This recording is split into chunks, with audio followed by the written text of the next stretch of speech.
இவர் போதைக்கு அடிமையாயிட்டாருண்டா அவருக்கு இனி அதுதான் தேவை. மகளோட எங்காய்ச்சிட்டு விடுவார், பொண்டாட்டியோட எங்காய்ச்சிட்டு இருக்கு கதைச்சிட்டு இருக்கல எல்லாத்துக்கும் விட்டுருவார். அவர் தையூஸ், கையாலாகாதவன், கூட்டி கொடுப்பவன் என்ற அர்த்தம் தையூஸ் என்றால். அப்ப இதெல்லாம் அந்த போதையோட சம்பந்தப்படுது. இன்னைக்கு ஆண்மை குறைவு ஏற்பட்டவர்கள் வேறு வழி இல்லாமல் கண்டும் காணாமலும் இருப்பார்கள். எந்த ஒரு சமுதாயத்தில் ஆண்களிடம் ஆண்மை குறைவு ஏற்பட்டு அதிகப்படுகிறதோ அன்றைய சமுதாயத்திலுடைய பெண்கள் வேசியாகிறார்கள். அப்ப அங்க பெரிய பாவம் அரங்கேறுகிறது, அல்லாஹ்வுடைய சாபம் அரங்குது. எப்படி மழை பெய்யும் என்கிற, எப்படி நமக்கு செழிப்பு வரும், எவ்வளவு பெரிய கஷ்டம் நடக்குது. அப்ப இந்த போதை வஸ்து பாவனையால் ஆண்மை குறைவு, ஆளுமை குறைவு. அவருக்கு ஒரு கட்ஸ் இருக்காதுங்க.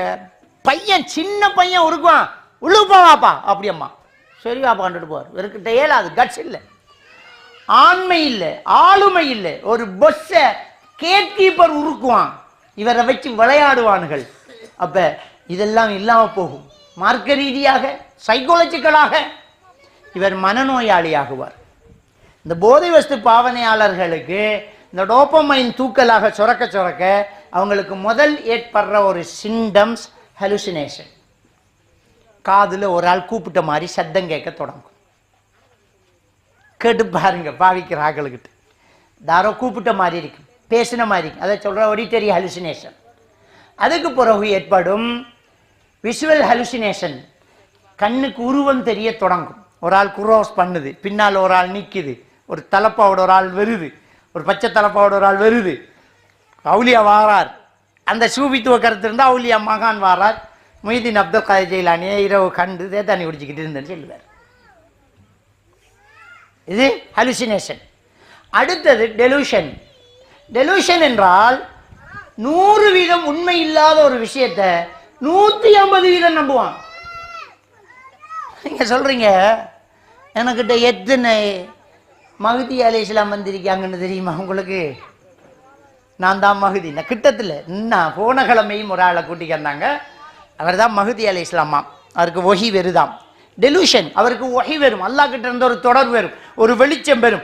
எனக்கிட்ட ஒரு பெரிய சக்தி இருக்குது, கிரவுண்டியஸ் டெலூஷன். அவர் நினைச்ச அந்த உலகத்தை கண்ட்ரோல் பண்ணலாம், இந்த நாட்டு முழு மக்களையும் அப்படியே இஸ்லாத்துக்கு எடுப்பேன், நான் நினைச்ச அவங்களுக்கு பெரிய ஒரு பில்டிங் ஒன்று கட்டி தருவேன், நான் உங்களுக்கு ஒரு பெரிய ஃபேக்டரி ஒன்று போட்டு தரேன்னு கிரவுண்டியஸ் டெலிஷன். அவருக்கு ஒஹி வருது, நம்புவாங்க. தான் மஹதி அலைஹிஸ்ஸலாம். என்னட்ட போன கிழமை ஒரு ஆளை கூட அவர் மஹதி அலைஹிஸ்ஸலாமா. அவர் நினைச்சுக்கிட்டு இருந்தால் ஹமீத் மௌலைக்கு நாம் ஒரு தவா ஒன்று கொடுக்கணும் என்று நினைச்சிட்டு இருந்தாராம் எனக்கிட்ட. ரைட் வாங்க, நான் தான் இந்த மஹதியை தேடிக்கு நிற்கேன் வாங்க. அவர் தான் மஹதி அலைஹிஸ்ஸலாம். ஒரு பொம்பளையை கொண்டாந்தாங்க, வெளிநாட்டு யூனிவர்சிட்டியில் மெடிக்கல் படித்தவ. அங்கே என்னமோ பாவிச்சு குழம்பிட்டா எடுத்துக்கிட்டு வந்துட்டாங்க. அவள் ஈசா அலைஹிஸ்ஸலாத்து வஸ்ஸலாம் அவர்களுடைய வைஃபா.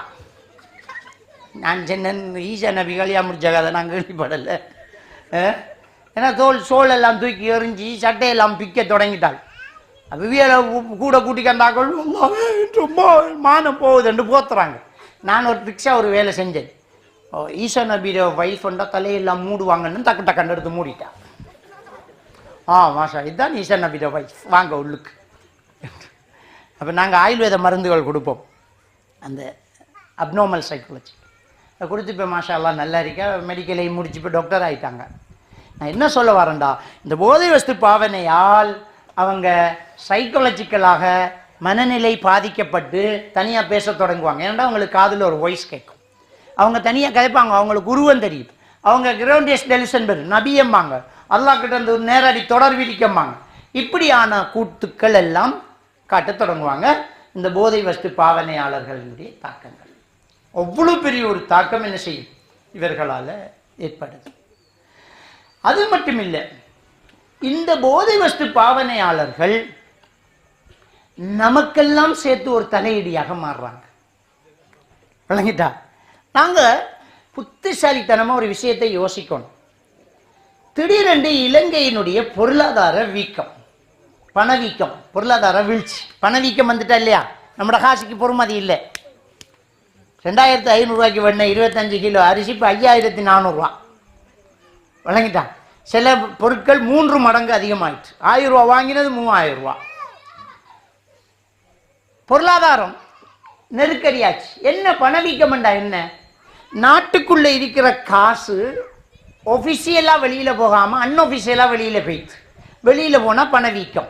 1000 ரூபாய் பொறுமதிக்கு பொருள் வாங்கினோம், அந்த பொருளை இப்போ 3000 ரூபாய்க்கு வாங்க வேண்டிய ஒரு சூழ்நிலை வருது. அப்ப நாம எல்லாரும் குற்றம் சாட்டுற இந்த அரசாங்கத்தில் உள்ளவன் சுருட்டிட்டான், காசை அடிச்சுட்டான். யோசிக்கணும், இதுக்கு முன்ன உள்ள அரசாங்கம் எல்லாம் சுருட்டு இல்லையா? எல்லாம் சுருட்டினான், கொஞ்சம் கூட சுருட்டி இருக்கலாம். ஆனால் இந்த அளவுக்கு போலிங்கில் நின்று பான் வேண்ட அளவுக்கு நாம் ஒரு நாளும் போகலை. பெட்ரோலுக்கு போலிங்கில் நின்று வேண்ட அளவுக்கு நாம் போனோமா? போகலை. இந்த பொருளாதார வீழ்ச்சிக்கும் நம்முடைய நாட்டில் போதை வஸ்து வளர்ச்சிக்கும் ஒரு தொடர்பு இருக்கு பாருங்க. எந்த காலகட்டத்தில் போதை வஸ்து பாவனை கூடிச்சோ அந்த காலகட்டத்தில் தான் நம்முடைய பொருளாதாரம் வீழ்ச்சி அடையுது.